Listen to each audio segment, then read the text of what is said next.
Saudações, André Milan.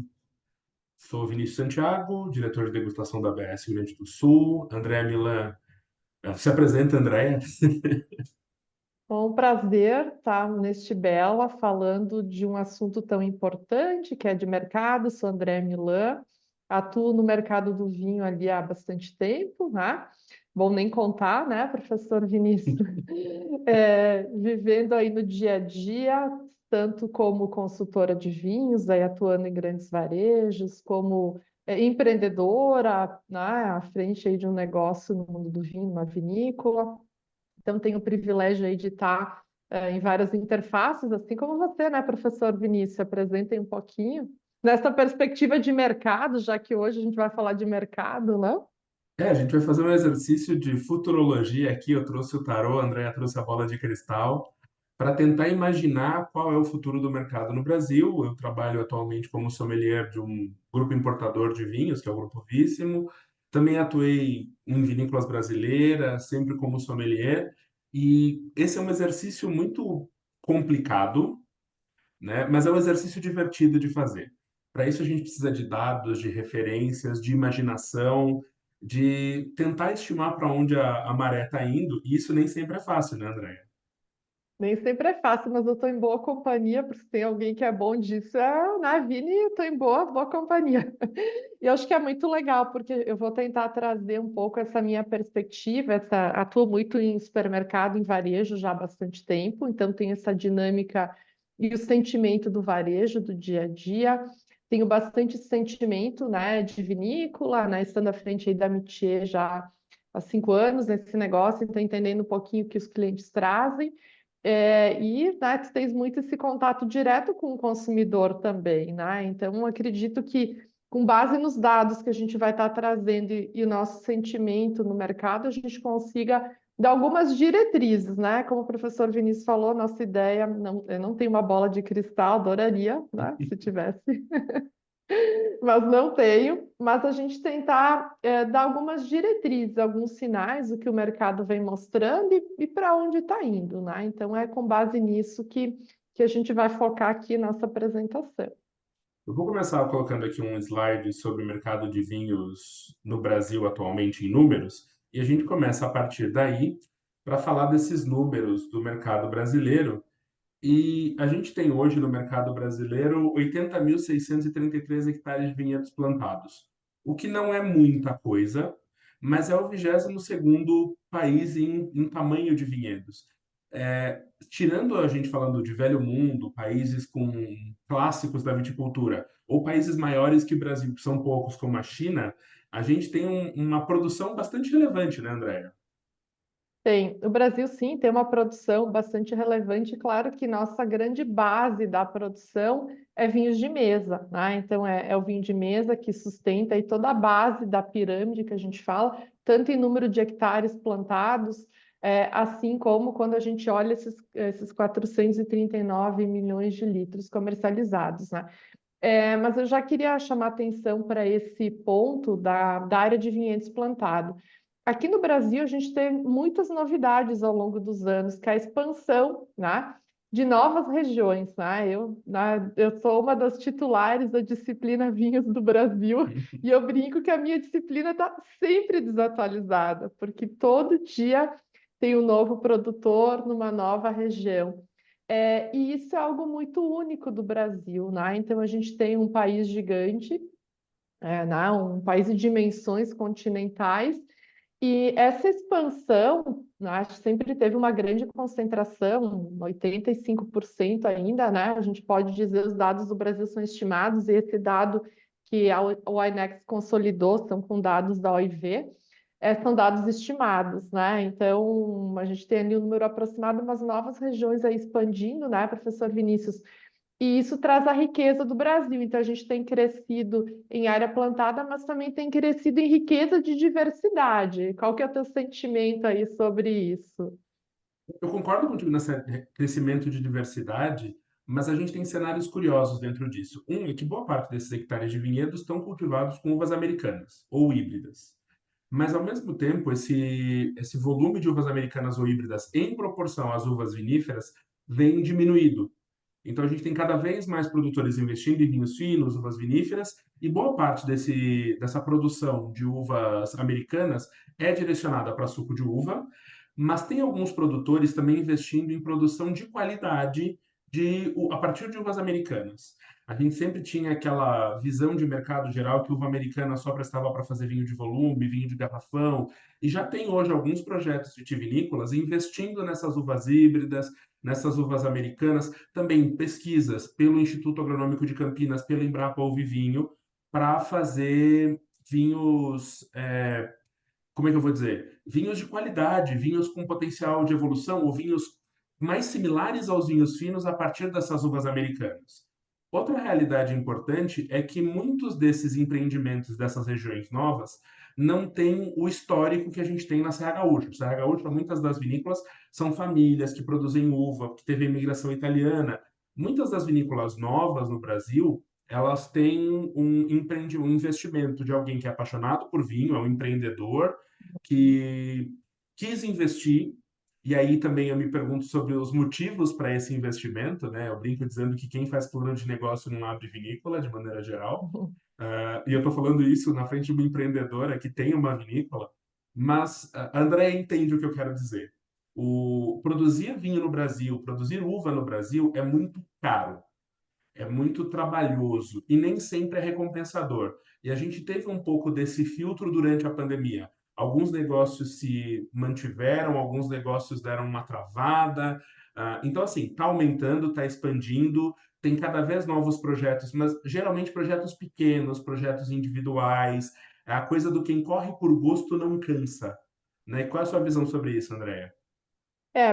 Sim, eu concordo, e acho que essa é a grande riqueza, a diversidade do o pequeno produtor, que é a cereja do bolo, né? Quando a gente vai fazer ali um sortimento, falo, olhando para a nossa pirâmide, grande parte do consumo, 70% do consumo de vinhos no Brasil é até R$ 30.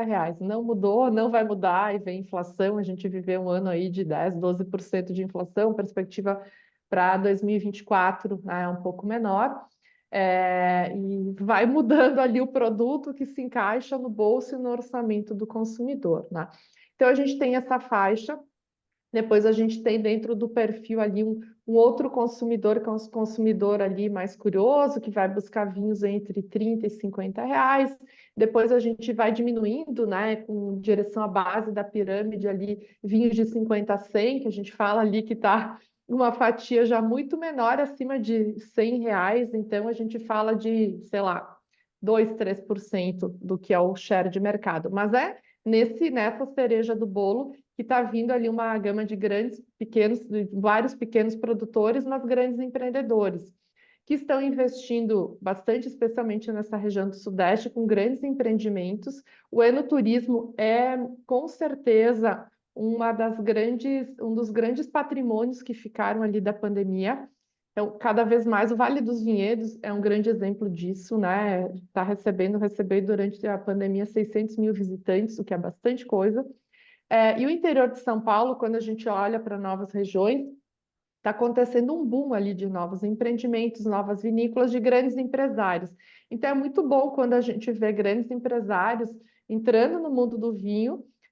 De fato, o mundo do vinho, o resultado é longuíssimo prazo, a gente faz para gerações. Eu construo uma vinícola não para minha geração, mas para os meus filhos. Que bom que eu tenho 3 filhos e que um deles resolva tocar esse negócio, né? E a Ju também tem uma filha e que olhe para isso. Então, é muito longo prazo esse negócio, mas o enoturismo é uma forma muito importante de captar, porque quem vai em busca de um vinho vai em busca de uma experiência, né? Então, acho que isso foi assimilado aqui pelo mercado. Então, quando a gente olha com vinho de agregação de valor, a gente olha para isso. E eu queria fazer um parênteses, que né, a gente fez uma viagem para mim esse ano da ABS juntos para o Vale do São Francisco. E eu queria abrir um parêntese sobre o Vale do São Francisco, porque também é uma das grandes transformações. A gente falou aí de regiões com pequenos produtores, porque colheita de inverno, juntando todos a 500 hectares, né, no Brasil inteiro. Então, dos 80 mil, 500 hectares é o que a gente está falando de colheita de inverno. Bom, vamos falar do Vale do São Francisco, que o Vale do São Francisco foi uma das regiões que me surpreendeu e muito, porque faziam quase 10 anos que eu não voltava para a região e fui nesse ano. E as grandes surpresas que eu tive lá foram os investimentos em espumantes e em suco de uva, né? Então, vendo ali grandes vinícolas apostando em vinhos de mesa, suco de uva, produtos nessa base da pirâmide. Não sei tua perspectiva, né, Vini? Mas eu vejo que também a gente tem um movimento muito forte aí vindo, né? Do Nordeste, do Vale de São Francisco, com grandes investimentos, olhando, a gente, né, tem esforços no topo da pirâmide, mas também esforços importantes em movimentações na base da pirâmide. Eu acho isso fantástico. E pensando nesses dois aspectos, um da experiência e outro de vinho para base, uma coisa que o Brasil não tem, comparando com grandes players no mercado, como o Chile, por exemplo, como os Estados Unidos, como o sul da França, a gente não tem um vale central. A gente não tem uma zona de produção de volume, de vinhos mais simples, mas de boa qualidade.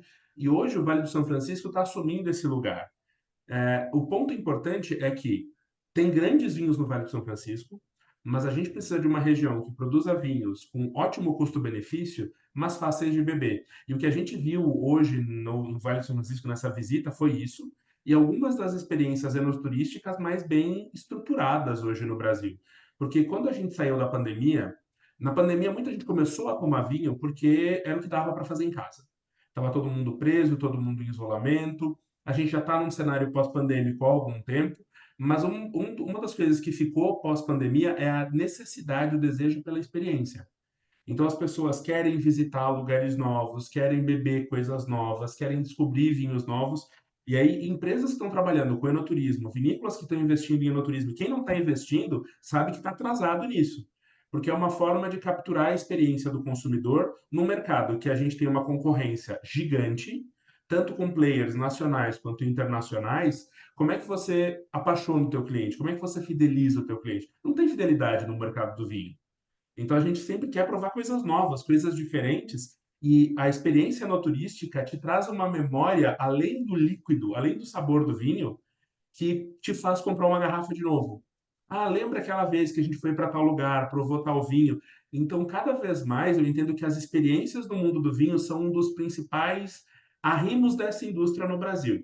A gente tem uma série de desafios com relação à tributação, com descaminho, que vocês já viram em outras aulas desse Bela, né, dos futuros do vinho do Brasil, mas quando a gente pergunta para onde nós vamos, muito tem a ver com experiência, que a Andrea estava comentando agora, e se a gente pensar também, a gente está entendendo o que funciona para nós. A gente já tem regiões mais clássicas, como o Vale dos Vinhedos, que tem o seu Merlot e o seu Chardonnay. A gente tem agora a DO Altos de Pinto Bandeira, que foi uma vitória para o mercado brasileiro, com espumantes de método tradicional de alta qualidade. A gente tem outras IPs crescendo, aparecendo, pipocando pelo Brasil afora, mas a gente também está entendendo que a gente tem uma casta que se dá muito bem, que é a Syrah. E hoje, quando me perguntam, alguém de fora me pergunta qual é a uva tinta do Brasil, eu geralmente respondo que é a Syrah. Por quê? De São Uhum. Paulo para cima, a Syrah é a que melhor identifica o Brasil em qualidade, em reconhecimento internacional, em variedade de estilo de vinhos. Óbvio que no sul do Brasil a gente vai ter o Merlot no Vale dos Vinhedos, nós vamos ter o Taná na campanha. Entendo que os espumantes são o que melhor identifica o Brasil no exterior, mas como o vinho tinto e tem essa expectativa de tinto, a Syrah hoje é um dos grandes emblemas brasileiros. Bom, a gente tem uma missão aqui de, né, fechando um pouco o tema aqui de vinhedos, de área de vinhedos, falar de futurologia. É para E onde eu me arrisco, vamos? né, para onde vamos? Então, eu me arrisco aqui, né, um pouco né, das minhas apostas. Tomaremos mais vinho de mesa do Vale de São Francisco, já é uma realidade e cada vez mais. Então, antes, a sinônimo de qualidade de vinho de mesa era da Serra Gaúcha, a gente já começa a ver vinho de mesa do Vale de São Francisco. Tomaremos cada vez mais moscatel do Vale de São Francisco, né? Uhum. É outra aposta que eu faço, então, aí brigando com os moscatéis de primeiro preço aqui da região sul, então, a segunda aposta. E a minha terceira aposta que eu faria aqui, no enoturismo, é esse fortalecimento muito grande da Serra da Mantiqueira, né? Se fortalecendo aí, assim como a gente tem a Serra Gaúcha, A gente tem lá em Santa Catarina, né? A gente já tem algumas regiões consolidadas, cada vez mais ali uma rota estruturada e consolidada na Serra da Mantiqueira. Professor Vinícius, o que mais que tu pensaria aqui nesse sentido? Concorda? Algo diferente? Concordo contigo, concordo que uma das tendências é acirrar, se estabelecer como casta emblemática, mas ao mesmo tempo, cada vez mais aparecerem experimentos com uvas híbridas e vinho de qualidade a partir de uvas americanas, não só o vinho de mesa de volume, mas vinhos com algum destaque, então rosés de Isabel, vinhos brancos de Ribas. Então, essas castas menos conhecidas ganhando alguma fatiazinha, ó, mordiscando o mercado, mas podendo ser um diferencial do vinho brasileiro, né?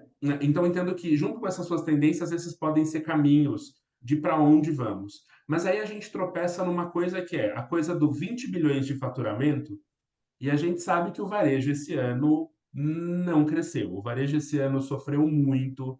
Esse ano foi assim, ó, um desafio enorme, e a gente não fala nem só do mercado de vinho. A gente fala do varejo como um todo, né? A gente tem 20 bilhões de faturamento, é o 11º mercado global em vinhos, mas ainda assim, esse ano o mercado de vinhos foi um desafio.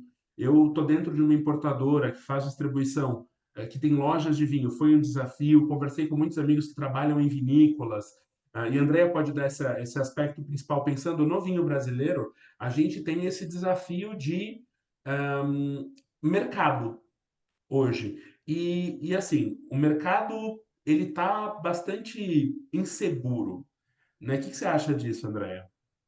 Sim, assim, estou também há quase 20 anos no mundo do vinho e foi o ano mais desafiador em termos de faturamento para todo mundo. É assim, quem conseguiu empatar está muito feliz.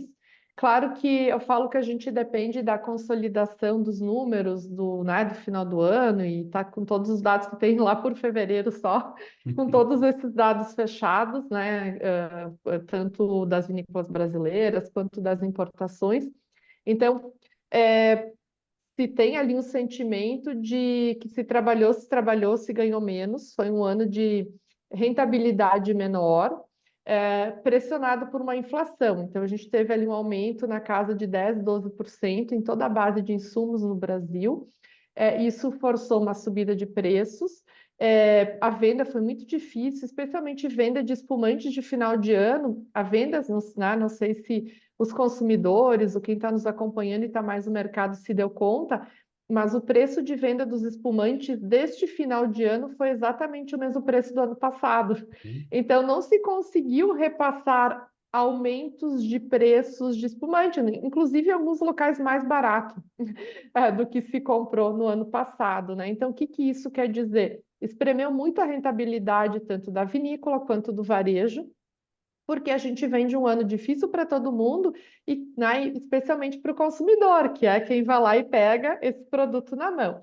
A Black Friday, que é um bom termômetro para a gente analisar como está o sentimento de consumo, foi muito ruim esse ano, né? Então a gente veio de uma Black aí se tinha uma perspectiva muito boa e não foi. Então, algumas redes conseguiram um trabalho melhor em vinhos, mas espumantes foi um dos grandes destaques. Acho que espumante, sim, e tradicionalmente é a segunda melhor data para venda de espumantes no ano, então o pessoal já se prepara, já compra, mas não foi nem de perto o que se sonhava. Outro cenário bem difícil, a gente viveu um ano que não fez frio, o maior vendedor de vinho é o frio. Então foi um ano extremamente atípico em termos de clima, e que não fez frio, então isso prejudicou bastante a venda de vinho. Então a gente tem sim uma sazonalidade importante. Essa sazonalidade ajuda a subir o número e não conseguiu segurar, né? Então também foi o que atrapalhou, então menos dinheiro no bolso. Um outro aspecto que é importante, durante a pandemia, a gente tinha todo o consumo de vinhos no mercado nacional, tá? Com a volta das viagens, esse consumidor que compra vinhos mais caros voltou a comprar no exterior. A gente vive um momento histórico de contrabando e descaminho no Brasil. Nunca se trouxe, né? Nunca entrou tanto vinho de contrabando e descaminho, sem contar as falsificações. Então, esse número que está aqui, o número oficial, né? E o Brasil tem fronteiras gigantescas. Então, tudo isso afeta, né? Então, você tem, por um lado, concorrência desleal, né? Do contatinho do WhatsApp, né? Das falsificações, o contrabando do descaminho, de quem compra vinho caro está comprando lá fora e o consumidor que compra aqui com menos dinheiro no bolso. Então, para mim, esses foram os fatores que afetaram bastante, né? Entendo que pensando de para onde vamos, imediatamente esse faturamento não vai aumentar. Eu não vejo uma perspectiva de aumento desse faturamento, até porque, além de tudo isso que a Andrea falou, a gente tem custos que estão aumentando, o real desvalorizado e muito da matéria seca, muito de garrafa, rótulo, cápsula, embalagem para vinho, vem do exterior. A gente teve uma crise imensa durante a pandemia para conseguir esse tipo de material, e isso ainda não está normalizado no mercado internacional. Então, os preços desse tipo de insumo ainda está bastante alto, e como a Andrea comentou, esses custos não foram repassados para o consumidor. Também a gente tem um mercado que existe um faturamento, mas o brasileiro, o número, a gente vai falar depois do consumo per capita, ele não acompanhou, ele subiu, deu um pico durante a pandemia, mas ele teve uma retração nesse último ano. Então, muita gente que tomou vinho durante a pandemia, porque era para onde o capital dessa pessoa, o dinheiro dessa pessoa ia, como lazer, como diversão, foi direcionado para outras coisas. Porque essa pessoa não precisava mais ficar em casa tomando vinho, ela pôde voltar a ir ao cinema, ao teatro, a ir a shows, a festivais. E aí um dos desafios desse faturamento é colocar o vinho nesses momentos de consumo. Volta para a coisa da experiência. Conversando com a Paula Teotônio lá na Oshi Vinhos, ela contou uma experiência que ela teve no Festival de Guaranhuns, o Festival Cultural de Guaranhuns, que é um festival no Nordeste do Brasil, muito grande, que uma das empresas colocou vinho em torneira no festival. E foi uma das primeiras vezes que a gente tinha vinho num festival popular no Nordeste do Brasil. E entendo que esse é um dos caminhos para a gente poder reverter essa questão de faturamento. É repensar onde o vinho vai entrar. Lugares que onde antigamente não tinha vinho, esses lugares precisam ter vinho agora. Então, festivais grandes como a gente está tendo no Brasil, onde está o vinho nesses lugares? No Lollapalooza, no próprio Rock in Rio, The Town e tudo mais. No Carnaval, a gente tem um dos maiores festivais populares do mundo. O vinho pode e precisa estar mais presente nesse tipo de ambiente para a gente poder reverter essa questão de faturamento. Porque a gente tem uma situação de mercado que está relativamente se estabilizando, mas não está favorável. Então a gente Uhum. tem esse mercado global com um potencial grande, mas a gente precisa convencer as pessoas a reinvestirem em vinho. Então eu entendo de para onde vamos nós vamos ficar mais ou menos pela mesma base, a não ser que exista algo muito revolucionário. E aí um dos desafios é como inovar no mundo do vinho, né, André? Uhum. E quando a gente olha aqui, né, esse consumo 439 milhões, 2023 deve chegar perto aí dos 400 milhões, né? Então, é o número. Eu queria também trazer assim a pandemia, o capital da pandemia, né? Então, antes da pandemia, o consumo de vinhos do Brasil é 17,316 milhões, 18,321, 19,330. Então, a gente tinha um consumo, uma base de consumo de 300 milhões. Então, bom, o que que a gente trouxe de capital da pandemia? Aumentamos em 100 milhões de litros o consumo de vinhos no Brasil. Chegou a 440, 450, foi estabilizando. Então, entendo assim, 2023 nos mostrou que, bom, essa é a nova base. Não é a base antes da pandemia dos 300, mas não é a base que a gente achou que fosse manter Sim. durante a pandemia, porque infelizmente as pessoas não estão mais, né? Felizmente não estão mais trancadas dentro de casa, e tem ali outras atividades, então o consumo passou a ser mais eventual, né? Se consumia com muito mais intensidade. Então, ele vai ficar nessa base ali, não vai ser grandes crescimentos no volume total, ele vem ano a ano, mas na minha visão, e olhando um pouco para apostas, e tendências, o que que eu diria, né? Pegando aqui um dado global de mercado Estados Unidos, mercado americano, tá? E é um mercado que eu vejo que dita muitas tendências para a gente e que também onde a gente pode olhar alguns sinais, né? O que está crescendo muito lá e que está crescendo aqui, está acompanhando o mesmo percentual? Crescimento no consumo de espumantes, né? Perspectiva do mercado americano de crescimento de 15% no mercado de espumantes até 2026. que no Brasil ele vem crescendo. Então, a gente pega o número total no final do ano, fechou a conta, tá ali, né, nos 400 milhões. Mas como é dividida essa pizza? Então, eu diria que sim, a gente deve aumentar a nossa participação dentro do volume com espumantes, né? Então, vem crescendo acima de 2 dígitos, é um dos destaques, tá? Então, é uma das apostas ali que eu faria. E também um produto que vem ganhando bastante destaque no Brasil, que o Brasil vem produzindo bem, é vinho branco. Vinho branco tem ganhado participação de mercado, a gente está com os vinhos brancos em todas as categorias de preço, a gente está dando um show, né? E porque vinho branco importado, tirando o Chile, que é um grande produtor, né? Quando você pega a Europa, né? E ali a gente tem já produtos que, com toda a carga tributária, o imposto de importação, eu acho que os vinhos brancos estão conquistando bastante espaço, né? Então a participação, o vinho português está entrando muito bem, está ajudando a crescer nessa essa fatia vindo mais alvarinho do Brasil e vindo mais vinho branco, refrescante de Portugal. Então, Portugal está ajudando nisso com altos investimentos. Então, eu colocaria ali dois pontos para a gente olhar, que eu acredito que sim, deva continuar crescendo espumantes por conta, né, desse novo consumidor, esse público que está vindo, e também acredito ali, claro que na proporção, né, se toma muito mais vinho tinto, com certeza, mas que a gente vai ganhar ainda mais participação em vinhos brancos. Concordo contigo, e se a gente parar para pensar no vinho brasileiro dentro disso, é bom lembrar que desses 439 milhões de litros comercializados, isso não é só vinho brasileiro, é vinho brasileiro e vinho importado para o nosso mercado. E a gente tem hoje 747 importadoras ativas no Brasil, algumas poucas dessas trabalham com vinho brasileiro também, outras só trabalham com vinho importado. A gente já teve um trabalho de afunilamento dessas importadoras durante a pandemia, porque várias delas que não tinham estrutura, não tinham tamanho, acabaram fechando ou parando seus negócios, porque não tinham capital, e o próprio cenário é desafiador nesse sentido. Mas as vinícolas brasileiras também estão começando a se unir em grupos, clusters, para poder atuar juntas no mercado. Então a gente já tem, por exemplo, iniciativas de vinícolas pequenas que vão juntas promover os seus vinhos, porque eles contam uma história parecida, e a gente precisa lembrar também que no mercado brasileiro, o vinho não concorre exatamente com o vinho. Porque se a gente pensar como fatia de mercado, o vinho é pequeno.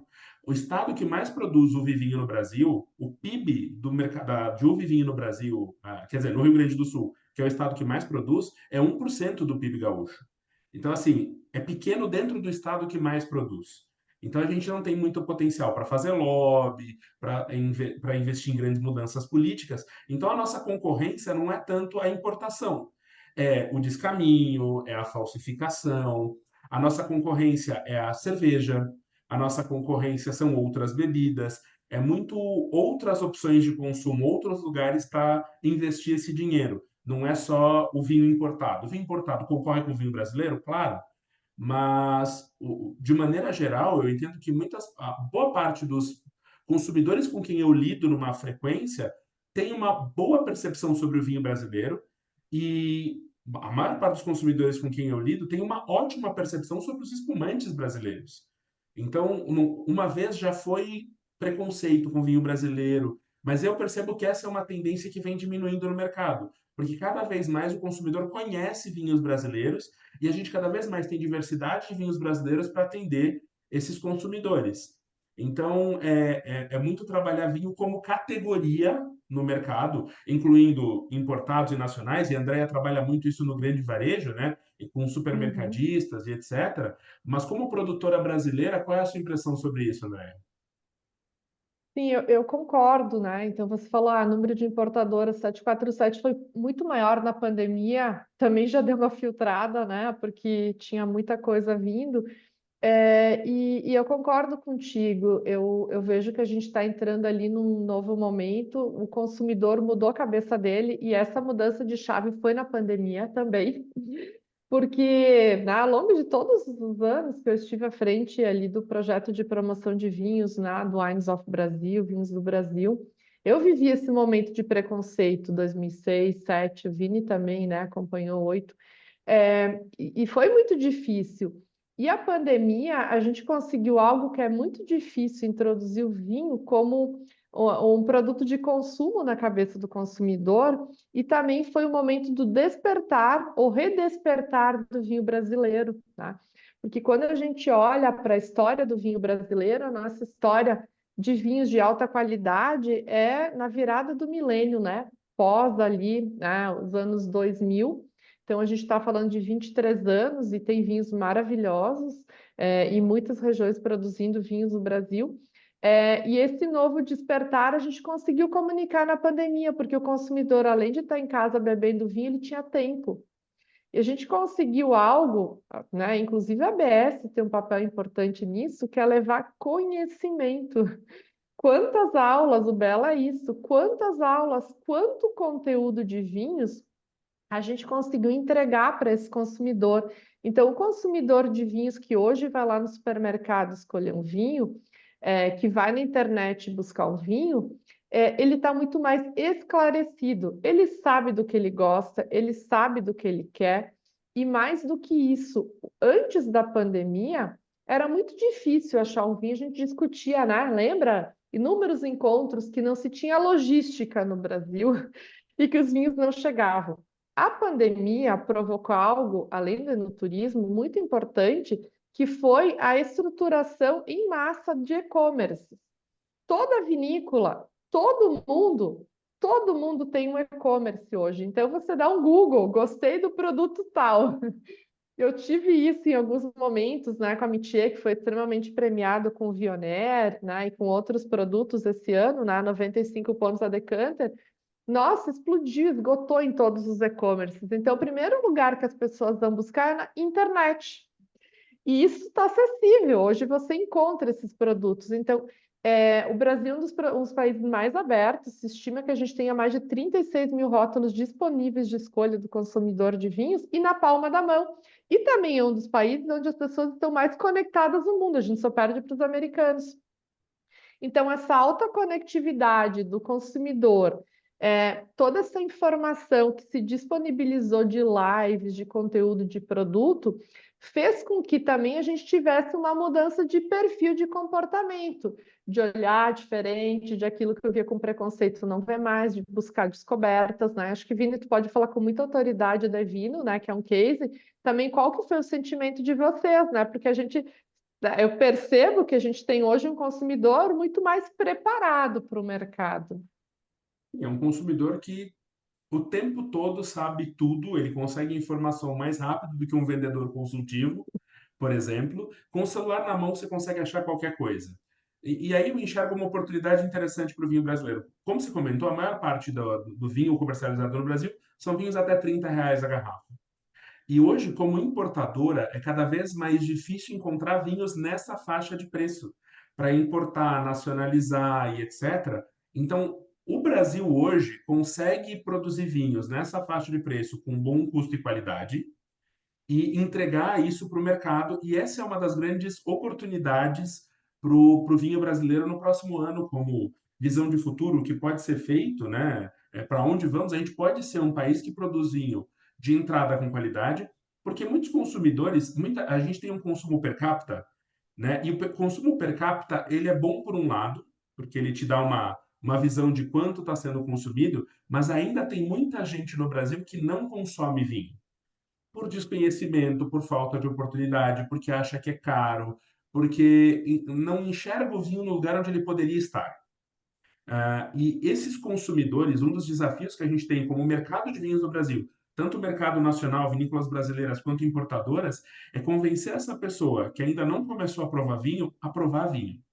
E a gente tem um mercado muito jovem no Brasil, e o vinho ainda é muitas vezes associado com uma bebida de pessoas mais velhas. Isso está mudando aos poucos, mas precisa de mais investimento, mais comunicação. Então, é um pouco da coisa de trabalhar junto. E também tem a questão da distribuição, que é um dos grandes desafios no Brasil. Muitas vinícolas pequenas ou médias tentam se aliar ou a grandes redes de supermercado para poder distribuir os seus produtos, ou a importadoras para distribuir os seus produtos, porque a distribuição é um dos grandes desafios no Brasil. Fazer o seu produto chegar no consumidor final é muito complicado num país continental. A gente estava comentando esses dias sobre a pessoa que é na Europa, né? Tem um amigo que é casado com uma pessoa de outro país, o cunhado está em outro e tudo mais. Mas se a gente for pensar no Brasil, é normal uma pessoa que mora em São Paulo, que é casada com uma pessoa do Rio Grande do Sul, tem parente do Rio Grande do Norte, tem um cunhado que mora em Manaus e outra pessoa que mora em Recife, sabe? Isso é comum no Brasil, porque a gente, só que é tudo no mesmo país. Como é que a gente faz esse vinho chegar a esse consumidor? Então, essas parcerias estratégicas que as vinícolas podem construir entre si, com importadoras, com grandes redes de varejo, são caminhos que as vinícolas já estão adotando para poder chegar nos lugares mais distantes do Brasil. E aí entra o e-commerce também. O e-commerce atende um lugar que não atendia o varejo tradicional. A maior parte do vinho no Brasil ainda é comprado no supermercado, no grande varejo. Mas consumidores que já tomam vinho e que querem buscar coisas novas e diferentes, tradicionalmente recorrem ao e-commerce. Então a gente precisa fazer um trabalho de base mais forte no grande varejo para poder alcançar o consumidor para ele entrar nesse mundo, mas a gente precisa reforçar esse trabalho em e-commerce para o cliente poder continuar comprando e descobrindo coisas novas. E aí a gente tem várias experiências interessantes no mercado. Uhum. E vou pegar esse teu gancho, Vini, olhando para o nosso exercício de futurologia. Então, o que que a gente está dizendo? Que vinho no e-commerce é uma grande oportunidade, especialmente para vinícolas pequenas, né? Sim, Onde esse consumidor que está extremamente conectado está buscando seus vinhos e concordo, e acho que aí mesmo dá trabalho vender no e-commerce, dá trabalho. É um universo desconhecido da maioria das vinícolas, né?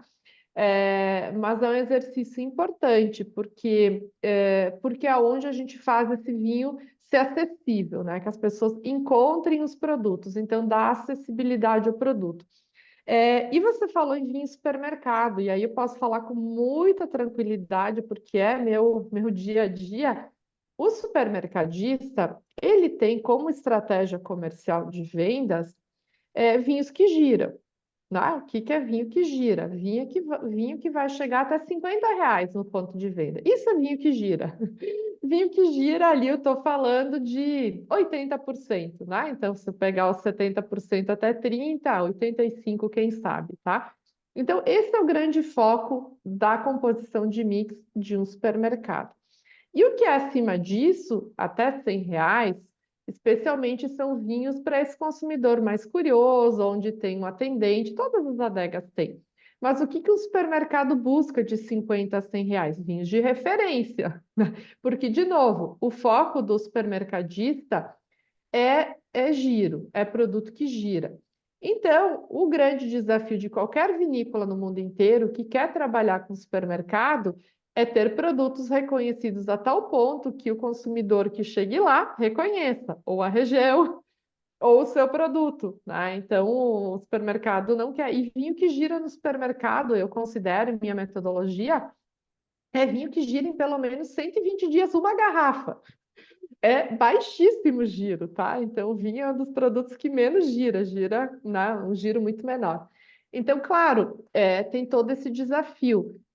Grandes redes de supermercados, a nível nacional, inclusive, têm colocado tanto vinhos brasileiros premium, de pequenas vinícolas, quanto de fora, em algumas adegas especiais, onde tem esse público, onde tem essa adega. Então, sim, existe uma oportunidade para quem está preparado e disposto a lidar com esse segmento, né? Que eu falo que aí você tem que ter uma maturidade maior para conseguir fazer a gestão das exigências que é operar, né? No supermercado, mas sim, é um lugar que as pessoas vão todos os dias, né? Por que que vale a pena o esforço? Porque estar com vinho numa prateleira do supermercado é onde as pessoas vão todos os dias, então sim, é um ponto importante, mas não é para todo mundo. A internet, o e-commerce é mais democrático, todo mundo, né? Tá lá, tá presente, então sim, então eu acredito que pequenas vinícolas seguem os investimentos cada vez mais e conseguir focar vinhos de maior valor agregado, assim como o enoturismo, né? Então, quem tem enoturismo, as grandes oportunidades são aí. e supermercado é para quem está preparado, né, para fazer essa gestão. Isso não mudou muito, tá? Acho que o que realmente mudou é essas oportunidades para o e-commerce, que estão muito claras, né? Onde o consumidor está e consegue aparecer. Mas eu queria te ouvir também, Vini, não sei se tem mais algum ponto disso, que a gente não falou muito de vinho e restaurante. Porque aqui a gente, né, tem visto e tem acompanhado, tu mora em São Paulo. E eu tenho visto e acompanhado que tem mudado muito o perfil das cartas de vinho pós-pandemia. E como é que tu enxerga esse olhar de quais são as oportunidades e o que que tu vê ali como tendência de vinho em restaurante?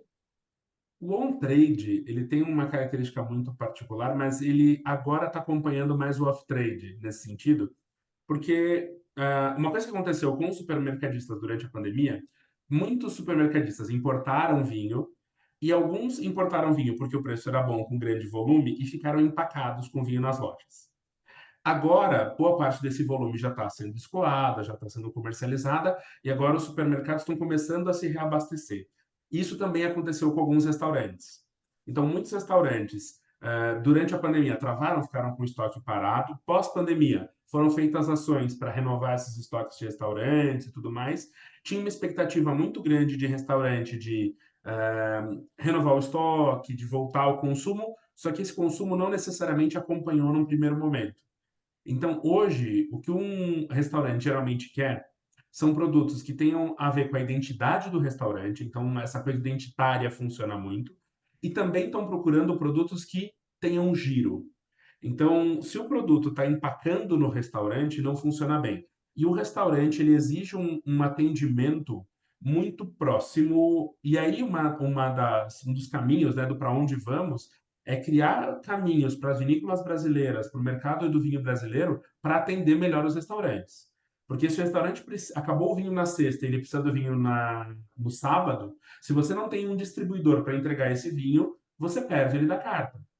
Uma das coisas que os restaurantes mais sofrem é com quebra. Então, assim, se você está vendendo para restaurante, você não consegue manter o seu produto no restaurante, você também não se sustenta ali. Uma das coisas que é vantagem para quem trabalha com restaurante é fazer o seu vinho ser conhecido, e geralmente quem prova um vinho no restaurante, né, acompanha bem a refeição, ele gosta da experiência, ele costuma repetir e ter isso como referência em outros lugares. E o restaurante é muito bom para trabalhar nicho. Então, hoje, como tem muita vinícola pequena brasileira que trabalha com vinhos naturais, ou orgânicos, ou biodinâmicos, ou rótulos diferentes, como espumante Orly, vinho laranja, com alguns produtos de estilos mais variados, por gosto de quem produz, um dos melhores caminhos para trabalhar esses produtos são restaurantes. É a gastronomia, são esses pontos de consumo, porque o vinho vai ser consumido ali. Então, não é só o seu produto que vai fazer a experiência, é o local, é a gastronomia, o teu produto está ali para complementar a experiência. Se o teu produto está sendo consumido na casa do consumidor, às vezes o teu produto é a experiência. No on-trade, não. É o conjunto da obra. Então, essa curadoria, essa proximidade é muito importante. E aí tem a coisa uma das necessidades do on-trade é você estar perto. Então eu conheço muito produtor brasileiro que está passando temporadas cada vez maiores em São Paulo, por exemplo, para atender um trade. Porque uma das tendências de mercado é quem não é visto não é lembrado, você precisa ir no restaurante onde tem o seu vinho, você precisa tomar o seu vinho lá no restaurante, tá perto do dono ou de quem faz a seleção, a curadoria, para reforçar esse link. Isso também não é uma mudança muito grande. O que mudou é essa necessidade de giro, porque o on-trade costumava ter cartas mais extensas, mais inchadas, costumavam ter um estoque maior de vinho, e isso hoje não existe mais. É estoque enxuto, produto que gira, se não gira, na próxima carta muda e esquece. Você não está mais lá dentro daquele restaurante. Então, essa dinâmica está muito mais ágil pensando em on-trade hoje, pelo menos no mercado de São Paulo. E, e vou pegar esse teu gancho, se sai da carta não volta mais, quando tem carta. Porque Uhum. isso é algo que mudou, inclusive, na pandemia, né? No passado, a gente tinha uma carta que mudava uma vez por ano e vamos lá, batalhar, fevereiro, bater na porta de todo mundo, né? Para entrar na carta e ficar no inverno. Que era geralmente quando se trabalhava, né? As mudanças nas cartas. Hoje já não é mais assim, né? As cartas são muito dinâmicas, está no QR Code. Eu conduzi um projeto em parceria com a Brasel aqui no Rio Grande do Sul, o Sebrae, atendi 10 restaurantes de referência em Porto Alegre. E olha, acho que um tinha uma carta formal que mudava uma vez por ano. Todos os outros eram cartas muito dinâmicas. Ai, não, vamos colocar a carta da semana e a gente imprime. Então mudou também essa relação, sabe? A carta de vinho não precisa ser aquela coisa, né? Aquele tão, né? Eu falo tão lá estabelecida, tão concreta. Então ela ser mais dinâmica, porque o cardápio também mudou. As pessoas não Uhum, querem entrar e ir um ano inteiro lá consumindo os mesmos produtos. Então essa, essa mudança aqui no estado do Rio Grande do Sul, eu não tenho o dado dos outros estados, mas tenho, né, aqui pela Brasel do Rio Grande do Sul, na pandemia, 50% dos restaurantes do Rio Grande do Sul fecharam. E esses 50% que abriram, abriram com outra visão. Então, hoje é muito comum olhar para o mercado e você ver esse contraste. Os restaurantes que permaneceram, que são tradicionais, lutando com aquelas cartas mais antigas, sem reinventando. E esses restaurantes novos, como o Vini falou, com outra pegada, mais uma gastronomia mais descontraída, olhando para os vinhos naturais, vinhos de mínima intervenção, de pequenos produtores. Então, entendendo que o vinho faz parte do conjunto da obra. Tá? Então, assim, o que eu vejo que também isso é um grande legado e que tem mudado a cabeça, e o consumidor está obrigando o restaurante a olhar assim, é que não é vinho uma coisa e cardápio outra. Não, eles precisam conversar, eles precisam estar alinhados. Se entrar um cardápio sazonal, eu tenho que ter um vinho que atenda, né? Então, eu entendo que essa é uma grande transformação. Eu vejo que é um desafio para as vinícolas, sim, porque o grande desafio é a distribuição, né? Você precisa estar lá, entregar 3 garrafas, que é o que compra o restaurante, né? Então, ele quer comprar 3 garrafas e você precisa fazer esse atendimento, precisa ter uma rede de distribuição, mas o grande resultado que você tem disso é a construção de imagem, né? Então, onde você capta esse cliente que depois vai buscar teu vinho. Então, sim, olhando por essa perspectiva, eu entendo que para a pequena vinícola, ela precisa mirar para on-trade, porque é no on-trade onde você tem oportunidades, e se você consegue uma boa parceria, você consegue dar passos sólidos. Qual que é a recomendação? Não adianta dar tiro para tudo quanto é lado, né?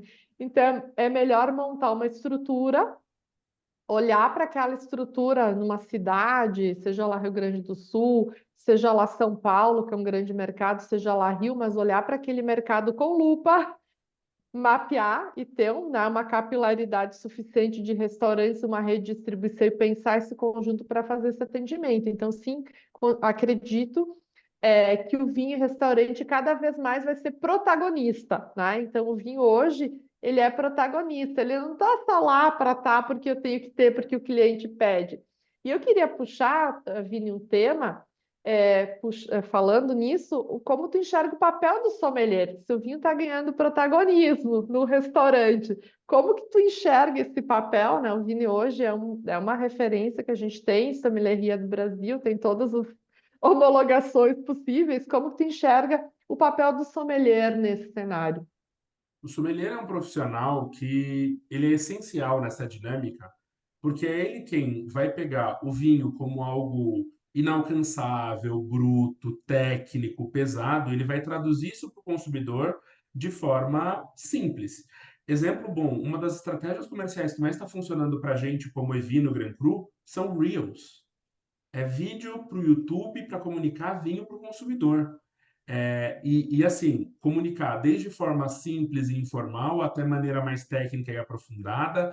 É, e aí a gente tem o sommelier como essa pessoa que tem um conhecimento técnico, mas que ao mesmo tempo consegue traduzir. Cada vez mais o sommelier ele vai ser menos engravatado, menos formal, menos chato. A gente tem às vezes aquela ideia, aquela imagem do sommelier super formal, sério. E existe uma diferença entre profissionalismo e ter uma comunicação pesada. Hoje, os maiores comunicadores de vinho do Brasil não necessariamente são sommeliers. A gente tem Uhum. pessoas que são apaixonadas por vinho, são influenciadores e comunicam vinho. A diferença é que os que são sommeliers e fazem isso bem feito têm conhecimento técnico. E aí tem um lugar importante de tendência do mercado que é as vinícolas precisam construir imagem, principalmente vinícolas pequenas no Brasil. Como é que você constrói imagem no Brasil? Hoje é muito através de influenciador, é muito através de ação em feira e evento, é muito aparecendo no mercado e pessoas que divulgam. Então, às vezes é mandar um vinho para alguém, às vezes é fazer uma parceria com um comunicador, um divulgador, às vezes você aparecer alguém tomando o seu vinho, comentando o seu vinho de maneira informal. E muitas vinícolas às vezes não olham para isso no mercado, mas é uma estratégia que algumas vinícolas já fazem, que algumas importadoras já fazem, e algumas dessas pessoas são sommeliers. E uma coisa que a gente tem é o sommelier que atua no restaurante, está lá todos os dias, é o sommelier clássico, ou que vai trabalhar numa importadora, numa distribuidora, mas a gente tem cada vez mais pessoas que têm formação de sommelier e que não necessariamente são profissionais da sommelierie, como essas pessoas pagam as contas, mas têm a sommelierie como um hobby e usam isso para comunicar vinho no mercado. Então a gente tem esse papel do sommelier, essa figura do sommelier muito importante no mercado. Mas a gente tem que estar muito atento, como vinícolas brasileiras, como produtores de vinho brasileiro, para o influenciador. Para essa pessoa que está dando cara a tapa, que está gravando vídeo, que está fazendo podcast, que está gerando conteúdo, que está falando de produto, que está gerando imagem, conhecimento do produto no mercado. E aí a gente tem uma oportunidade muito grande no mercado e uma tendência que o vinho trabalha mal, que é o TikTok. A gente Uhum. tem pouca gente do vinho fazendo dancinha e falando para esse consumidor. Porque a gente pensa, TikTok é só para jovem, adolescente, criança. Não é. Tem muito jovem adulto que está nessa rede social, que está buscando essas tendências. Então, até essa visão de redes sociais, da onde as pessoas estão procurando isso, e estão buscando essas informações, também. As informações hoje sobre vinho são cada vez mais rápidas e dinâmicas. Então, se você gravar um conteúdo técnico muito pesado, muito extenso, as pessoas se cansam fácil. Se é um vídeo, tem que ser rápido, tem que ter 40 segundos, tem que ser uma coisa pontual, então tem esse jeito de comunicar vinho. Ao mesmo tempo, conteúdos em texto, mais longos, mais extensos, estão voltando. Então tem uma tendência de mercado da volta do blog, da volta dessa conversa mais intimista de autor. Então a gente tem duas tendências, não vou dizer contraditórias, mas complementares. O ponto é que caminhos as vinícolas vão escolher, que caminhos o vinho brasileiro vai escolher para comentar esses vinhos. E aqui eu vou fazer um parêntese muito bom, que é a Vinícola Aurora. Eles têm uma página no Instagram dedicada ao sangue de boi. E eles estão fazendo uma comunicação divertidíssima, inteligentíssima, muito pontual para falar de sangue de boi, porque sangue de boi vende. E aí vai ter gente almofadinha, estufada, empolada, falando mal desse tipo de produto, mas esse tipo de produto vende. E eu sempre digo, as vinícolas não fazem vinho porque é bonito, eles fazem vinho para pagar a conta.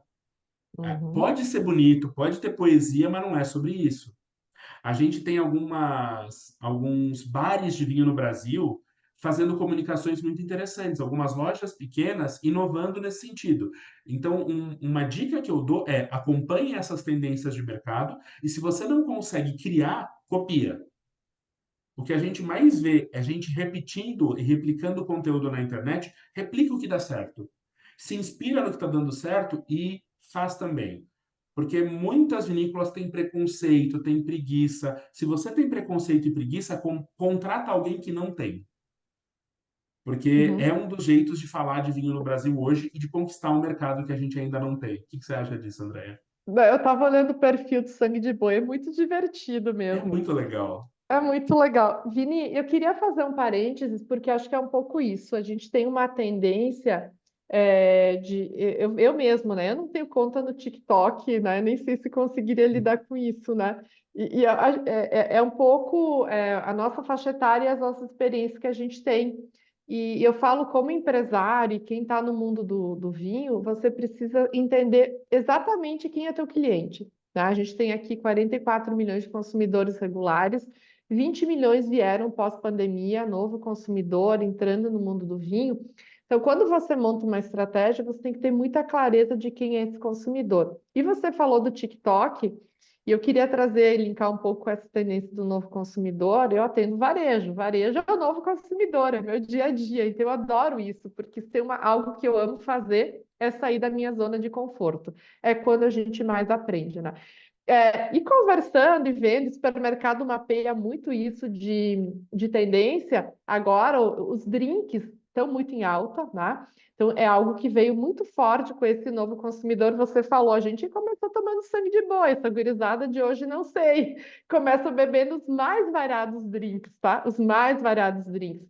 É, e na semana passada, atendendo um desses supermercados, eu falei, olha, tá um drink bombando no TikTok, que é o verano.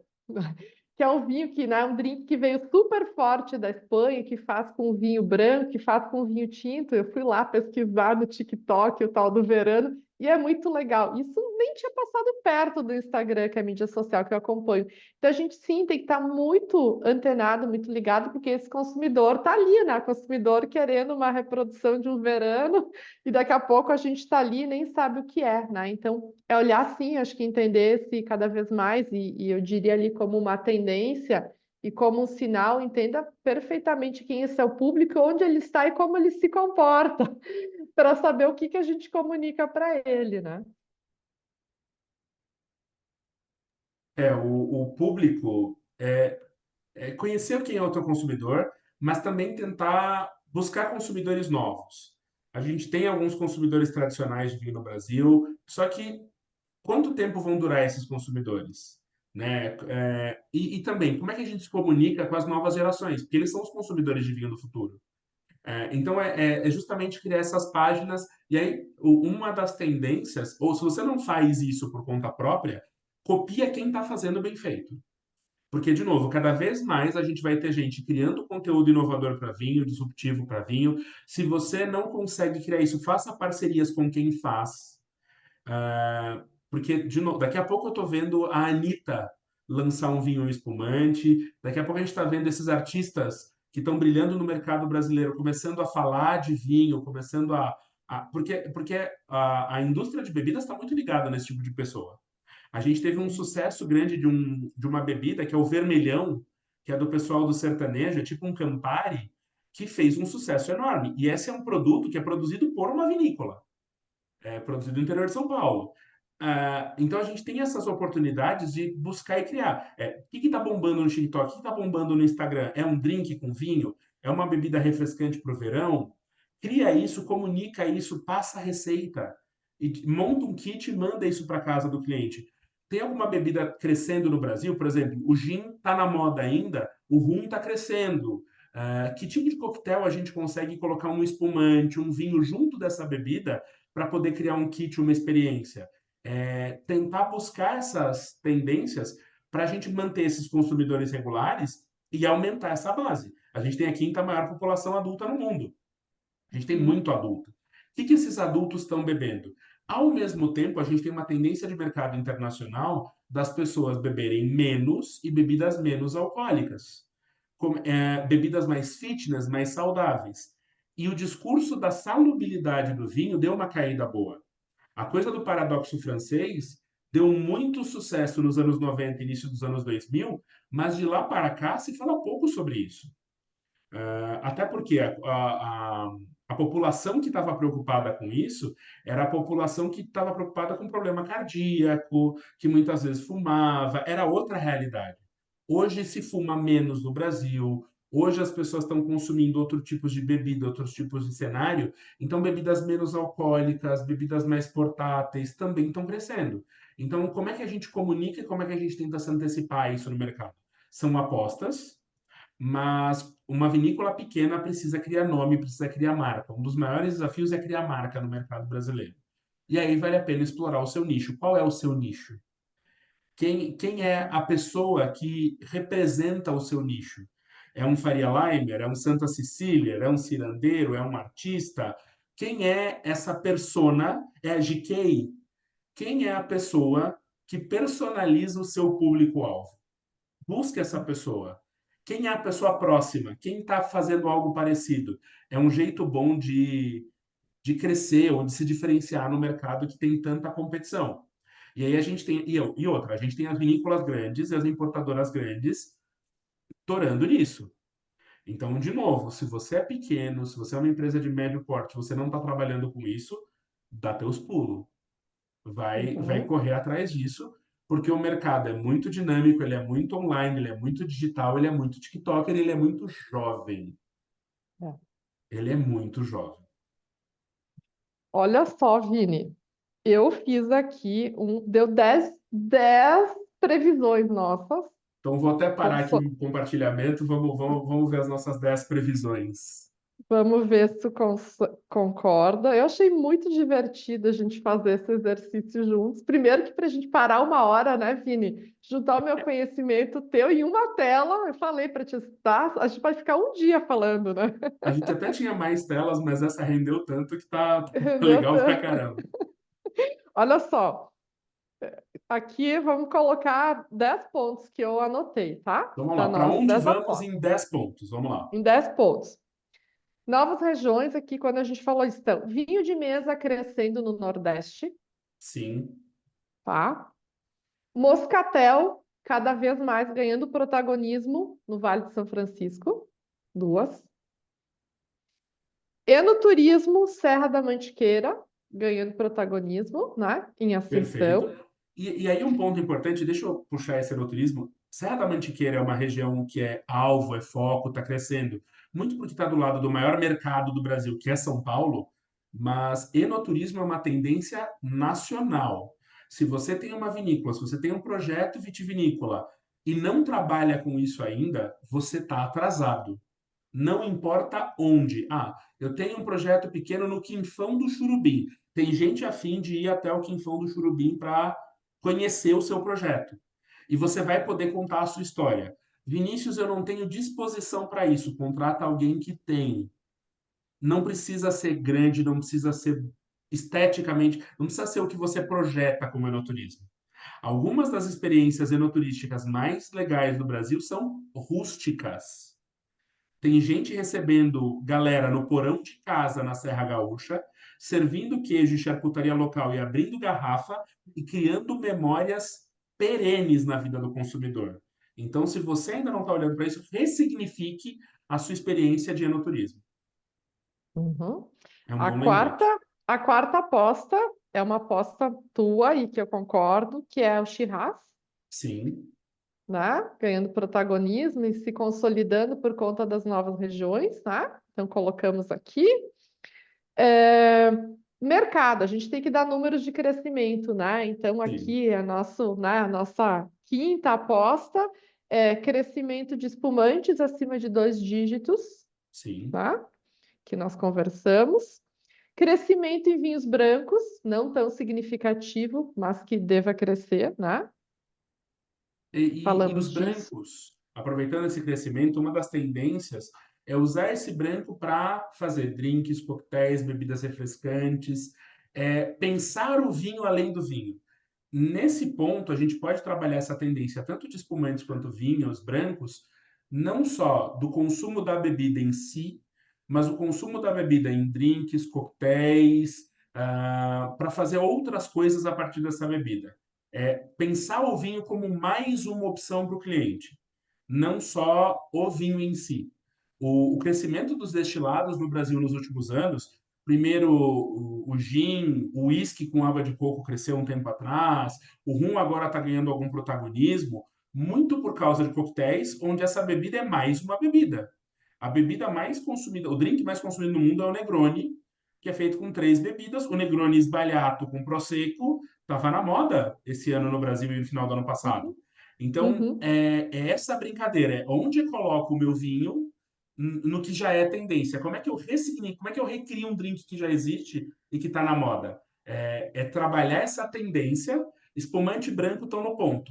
Como eu otimizo isso? Segue aí, Andréia. uhum.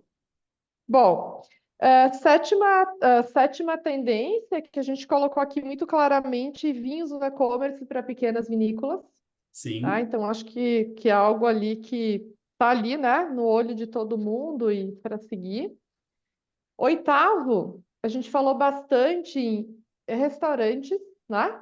Então, quando a gente fala em restaurantes, oportunidade para nicho, que é o que você trouxe, produtos naturais, orgânicos, de baixa intervenção, é, que aí reforça o papel do sommelier, né? Então, como que a gente consegue trabalhar dentro disso? E não só restaurantes, mas também ampliar esse conceito de restaurantes, mas on-trade, lugares onde a pessoa vai consumir o vinho dentro da sua experiência. Uhum, Parques, beira da praia, quiosque, esses lugares onde a pessoa vai consumir o seu vinho no local precisam de atenção, porque uma das palavras que mais direciona o consumo de vinho hoje no Brasil é experiência. Então, é pensar não só restaurante, mas restaurante leva esse caminho, mas pensar on trade. Pensa no uhum, consumo no lugar. Isso faz diferença. uhum. O nono ponto, que é bem importante, a gente falou bastante sobre ele, é entender claramente com quem se comunicar, né? Uhum. Então, mirar nesse consumidor, você falou de TikTok, deu vários exemplos, né? Então, a gente olhar para ele cada vez mais, porque está todo mundo na internet, está todo mundo aí, mas né, é conseguir entender quem ele é. E para a gente fechar aqui, que linka com o papel do sommelier, é o sommelier ganhando protagonismo, né? Junto com toda essa onda de drinks, né? E essa capacidade que a gente forma sommeliers, muitos sommeliers todos os anos, né? O como ele vem ganhando protagonismo para atender essa demanda, esse novo consumidor que está chegando. É muito a coisa do sommelier como profissional, mas o sommelier como pessoa que conhece vinho, que entende vinho e que simplifica vinho. E quando eu falo simplificar vinho, não é como esse discurso normal na internet. Ah, eu vou simplificar o vinho, eu vou democratizar o vinho. Eu estou um pouco ligando para isso. Mas são pessoas que falam vinho numa linguagem que o consumidor consegue entender, numa linguagem que o consumidor quer escutar. Tem vários conteúdos na internet que a gente geralmente não teria interesse normal, mas porque a gente ouve uma pessoa legal falando sobre aquilo, ou falando de um jeito legal sobre aquilo, sobre biologia, sobre abelhas, sobre construção, sobre reforma. Tem coisas que a gente nem tem muito interesse em ver, mas está passando e a pessoa fala de um jeito tão divertido que a gente se interessa por aquilo. E não era do nosso interesse normal.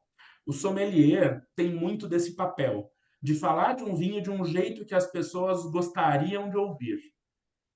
E aí são essas pessoas usando tendências, gravando vídeo, gravando reels, gravando stories. E aí um ponto importante sobre comunicação. Uma das tendências hoje que está rolando é comunicação em vídeos curtos.